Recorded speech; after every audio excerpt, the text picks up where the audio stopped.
I think that what they've learned from the Republicans is you want to pick someone who has a lot of pre-vetting. With JD Vance, he'd only been a senator for 2 years. He'd been a venture capitalist before that. You want someone who has been in the public eye for quite some time. There are going to be new things that come out about any of these candidates. There's going to be something that you haven't found, and you're going to have questions for them. But you want someone who can answer the question.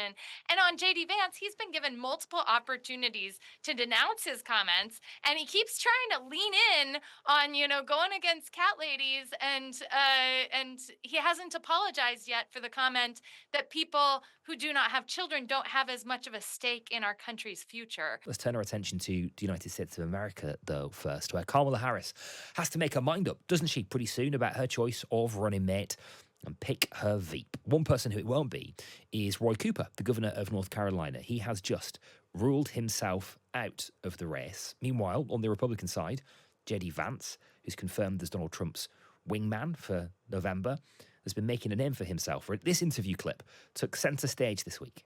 We're effectively run in this country via the Democrats, via our corporate oligarchs, by a bunch of childless cat ladies who are miserable at their own lives and the choices that they've made, and so they want to make the rest of the country miserable too. And it's just a basic fact. You look at Kamala Harris, Pete Buttigieg, AOC, the entire future of the Democrats is controlled by people without children.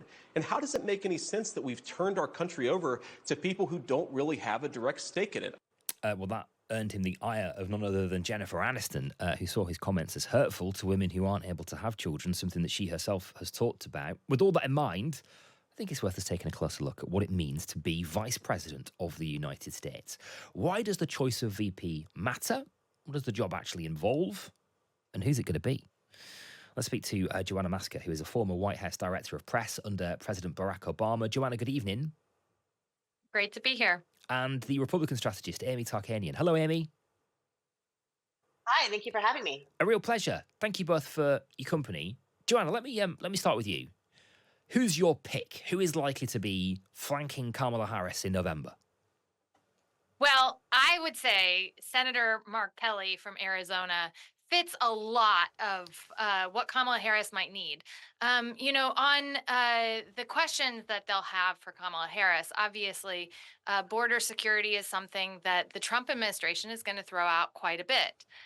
Kamala Harris did come from a border state with California, but, even though she has a humanitarian approach to the border, she could be blamed for some of Biden's problems. So Mark Kelly, who has been tough on border security, would help her in that area. He's also married to Gabby Giffords. If you remember, Gabby Giffords was a congresswoman who was actually shot in an assassination attempt. So if there are any questions about an assassination attempt, you have someone who is also victim of political violence.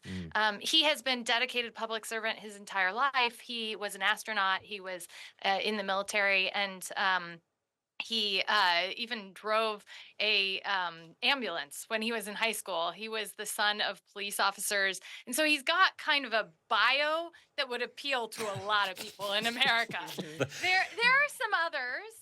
Josh Shapiro is raising a lot of these same things. There are a lot of Republicans who like Josh Shapiro. So I was particularly excited to talk to my friend Amy Tarkanian about this tonight to see who Republicans might be interested in coming over to the Democratic side for. Okay, go on. Amy, answer that question. Sure. Well, I think everything that Joanna just listed is 100% true. And if you even look at someone who was beloved in Arizona that once served, you had Senator John McCain.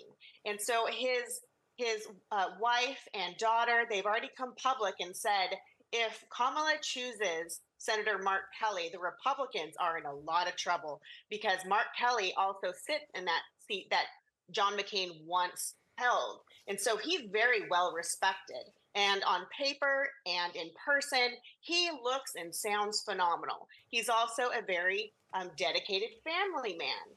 And so that's something that the Trump administration, has struggled with. If you look at somebody even like Kentucky Governor Andy Beshear, that family looks like the all-American apple pie family. And he has no skeletons in his closet that have come to the forefront yet. which means, he's not surrounded by chaos, which is another problem that ensues Donald Trump and now JD Vance. Both of them have created quite a bit of a stir, more so than when Trump once served on his own. And so I think that's something for a Republican such as myself, who is a moderate, that would also be labeled as a double hater, meaning I was not happy with the rematch of Biden and Trump. Um, that's something that I would probably look heavily into and possibly even lean towards if she were to choose Governor Bashir. He's also a dedicated family man, and he's in a typical red state, or a blue dog Democrat state, if you will. And he's well respected too in his home state. And how much, Joanna, does the fact that this individual will be matched up against JD Vance play into the thinking? How much does the sort of aesthetics and I suppose biography and CV and style and image and all of that sort of stuff of those two men side by side, how much does that matter? Well, it's been 1 week since JD Vance was announced, and I think the Democrats are kind of enjoying this rollout of JD Vance. I mean, the cat lady's comments was among them that you're like, wait, what? Like, are you really going after cat ladies? Cats are the most popular internet thing ever. I think that what they've learned from the Republicans is you want to pick someone who has a lot of pre-vetting. With JD Vance, he'd only been a senator for 2 years. He'd been a venture capitalist before that. You want someone who has been in the public eye for quite some time. There are going to be new things that come out about any of these candidates. There's going to be something that you haven't found, and you're going to have questions for them. But you want someone who can answer the question. And on JD Vance, he's been given multiple opportunities to denounce his comments, and he keeps trying to lean in on going against cat ladies, and he hasn't apologized yet for the comment that people who do not have children don't have as much of a stake in our country's future, which is also And Joanna, don't forget, he also said that childless cat ladies were sociopaths. It's like, what are you thinking? I mean, Yeah. this is the thing, is that Kamala Harris needs white women to win. It's an area that has trended towards Republicans in the past, and she, if she manages to secure white women and keep her, backbone of Black women have been the backbone of the Democratic Party, women of color, obviously there's a working class problem that the Democratic Party has had. If she can shore up some of those bases with this selection, that's what she's looking to do. I have heard, and Amy, I'd be curious, a lot of progressives are telling me they really want to see Tim Walz, who's Minnesota's governor, on the ticket. He's interesting because, when given attacks of he made sure that every child in the state could eat. And he's like, if they want to go after me for, making sure kids can eat, have at it. He's kind of more of the progressive, I guess, who's getting a lot of traction. Yeah. But I don't know what Minnesota gets us. He could be a very good governor. Well, maybe that's just to shore up the fact that President Biden was struggling in the state of Minnesota. So maybe they're thinking that if Kamala comes in with somebody that Minnesotans would be happy with, that they would swing right back into line. Other than that, I would hope that Kamala would not choose somebody who is like-minded as she is. And I think that's where Trump is really going to struggle, because he chose a mini-me. Even though he once called him America's Hitler, he literally chose a mini version of himself. And so I would love to see a ticket where you would have maybe a little bit of similarities, but somebody who would be very thoughtful, somebody who'd be a great listener, but bring something new to the table, but not necessarily be combative. I wouldn't want somebody who's coming in trying to take over the seat by any means. You want to have a nice partnership. But I don't like the fact that you would choose somebody who is a mini version of yourself. And is that Joanna? Is that a strategic choice? Do you think? I get the sense that there isn't much that Trump does, and that the team Trump does, which isn't to a degree thought out. That isn't to a degree strategic. It looks a bit chaotic, but there is some strategy there too. Is this the strategic error from Trump's team? It's a strategic error. And I mean, I was even talking to Mick Mulvaney earlier, who, of course, served as his acting chief of staff. And I'm not sure that he believes that everything that Trump does is strategic, but he I might be certainly, too kind, perhaps, there, maybe. well, Yeah. I think his perspective, and Amy, you probably agree that he thinks that Trump went into this very cocky. He Yes. thought he's going to win. So he wants someone who he thinks is going to do exactly as he's told. I'm not sure that he's going to get that in JD Vance. Like Amy said, JD Vance had said that he was like the equivalent of Hitler before he decided that he's on his side. So who knows what JD Vance is going to show up for work that day? Okay. But yeah, I'm not sure it was strategic. No, okay, fair enough. Maybe I was being kind. Just okay. So some of the runners and riders there for the Democrats, and obviously a bit of consideration of where JD Vance finds himself. Can we just talk a bit about the role? Nick has a great question. Amy, take this one. Can a former president become vice president? Oh, that's a very good question. And I actually don't know that answer to. I don't think we've ever had that happen. So there's nothing to suggest that. So, I mean, And quite honestly, I don't know if they'd want that job once they've served at the very top. No, I can't I imagine. mean, I think it would be a nicer job, but are you asking if Barack Obama could do it or Joe Biden again? 'Cause that's Yeah. two Yeah. very different There you candidates. go. There you go. I suppose there is. I suppose there's an interesting point there, isn't there, about about the kind of roles, Joanna, that these kind of former big hitters, can have, and what kind of roles these big hitters play in modern politics. Yeah, well, and look, the vice president is by design someone who is in the background.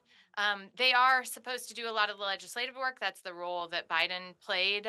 Obviously, Biden has so much legislative experience that I think he did a lot of that this administration. But Kamala was in the Senate, so she certainly, had that role as the tiebreaker even in the Senate this time around. They're supposed to be a statesman. They're supposed to be able to go into places that the president can't necessarily go into. They're supposed to set a lot of the groundwork for the president. So it is a very important role. It is maybe a less high stress role because you're not the person making the decision. You're the person supporting the person making the decision. So, maybe it's a little bit more like, oh, yeah, I could do this for someone like Barack Obama. But I don't think he'd ever do that given that he believes in term limits. Okay. Hey, in terms of the job, in terms of the role, I mean, one of the things we were sort of debating in the office tonight is obviously there's the significance of the job and the prospects of you taking over should something happen. But it's also one of those roles that sort of feels a little bit murky, a bit kind of undefined. Well, just like what Joanna was stating, you're almost like the seat filler or the cheerleader. You're someone who's there to make sure that things are still moving along. You fill the places where the president can't be because he can't. He's not omnipotent. So you have to be able to maybe you go to the East Coast and while the president is going to the West Coast to make sure that all your bases are being covered. Mm. You also had the very important role, as we now know, of certifying the election in the end. And that's something where, Donald Trump supporters were calling for Mike Pence to be hung. And so that was unfortunate and very scary. But that's another very important role. You have to make sure that you choose a vice president who's going to follow the Constitution. And I think that's vital. Mm. Joanna, can you just take us into the process of the pick? What exactly will Kamala Harris and her team be going through now as they try to make this decision? Lots of documents. Certainly the vetting material, which would give you everything on these different candidates, but it's also a relationship element. Of course, with President Obama, I remember when we introduced Joe Biden as his vice president. I mean, David Axelrod had been part of the process, and I was doing an event afterwards, and he was, giving me a pep talk as one of the young Obama people. He's trying to give me confidence that we're bringing this old guy, the old guy then, on the ticket. And his thing was, he has just the kindest spirit. He is someone who you can trust. He's someone from Scranton, Pennsylvania, and he had the gaps that at that point Obama needed. For example, dealing with intelligence committees and foreign governments and the statesman like components that he needed. So that was obviously strategic. Pennsylvania was another reason that we picked at that time Biden. Harris has a tough decision because, it is, she's trying to make sure that at this point, there's a lot of Republicans who don't want to see Donald Trump again. There's a desire from the country to be united. There's a lot of elements right now against that, but if she can pick the right person who's a uniter, I think she has a ton of potential, and I hope she does just that. Okay. And just finally, Amy, is there a possibility that people like us who are into it, we're into politics, we'd like to follow the ups and downs of these things? Is there a possibility that we take the role of the vice president, the vice presidential nominee, perhaps more seriously than it actually is in America? Is it genuinely a game changer, really actually influencing the way that people vote? Normally, it does not. It's usually just the president that people are hyperly focused on. But I think because of the recent assassination attempt on Donald Trump and the fact that then he made his choice, relatively quickly around that same scenario happening, people now realize. I think that they have to pay attention to the VP because it's very possible, and I would hate for this to happen again, but because of the toxicity that's surrounded the election system, it very well may happen again, and that's why we're even seeing hearings dealing with the Secret Service on where they went wrong and how are they going to fix it because of this major concern.